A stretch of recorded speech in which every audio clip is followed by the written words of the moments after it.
I'm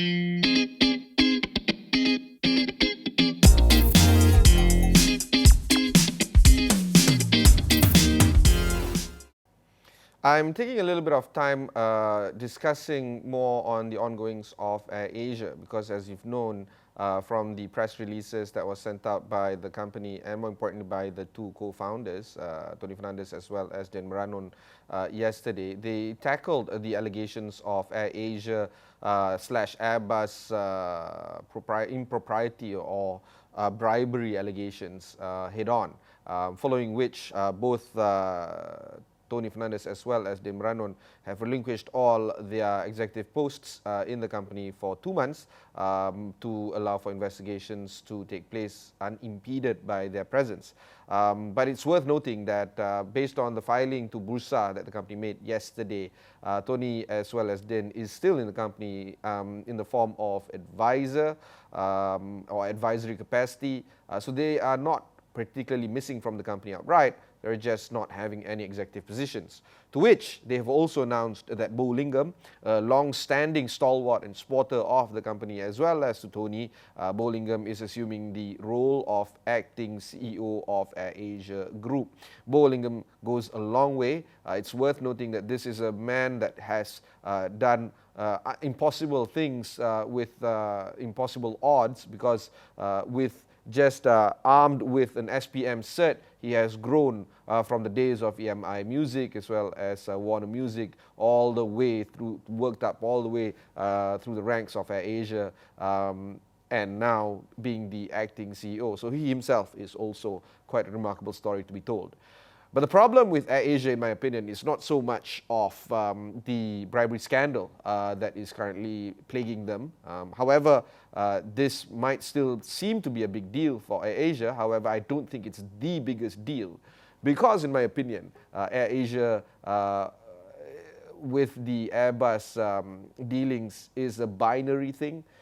It's a yes, no. Did they accept the bribe? No, they didn't. It can be resolved quite quickly. If they did take bribes, then therefore it's a court action. If they didn't take bribe, then it's business as usual. It's a solvable problem for AirAsia. Think about it, right? SC or Securities Commission have announced that they are going to investigate this. MACC, the Malaysian Anti-Corruption Body, is also on it. MAVCOM, the Malaysian Aviation Commission, soon to be dead, by the way. But anyway, MAVCOM has announced that they are going to investigate this, or they are investigating this.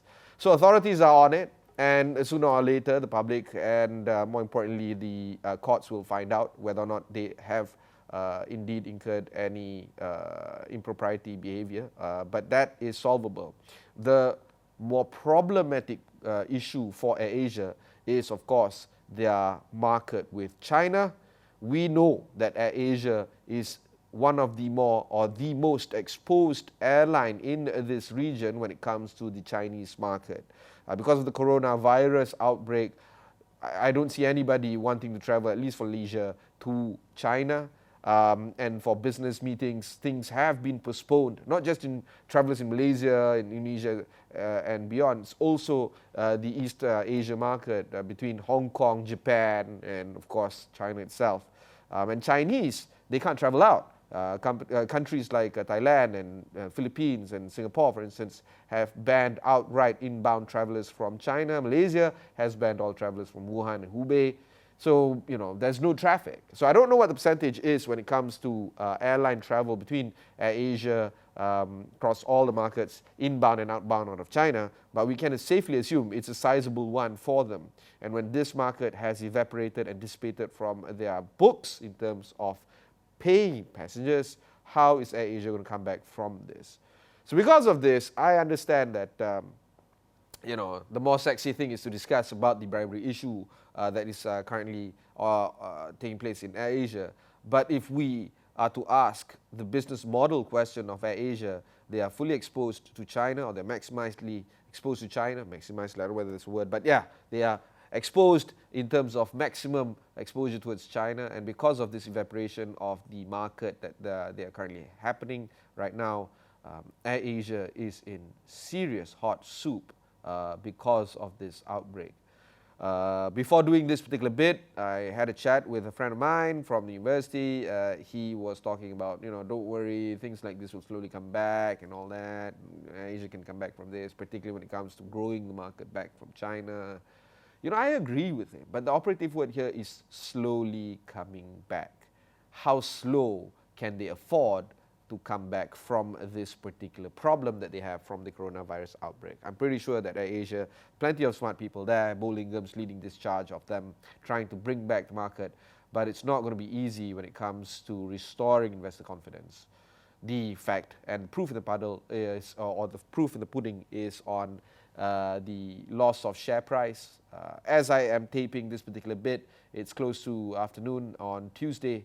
AirAsia's lost quite a bit from the opening cycle to right now. They've lost more than 10% yesterday on Monday. So yes, investor confidence is actually dissipating from retail investors to as well as institutional investors. So AirAsia, I wish you all the best. It's one of the best Malaysian corporate stories to be told, but it's worth noting that it is going through a rough patch right now. And for everyone and all the friends that I have in AirAsia, good luck. That's it from me for this particular bit.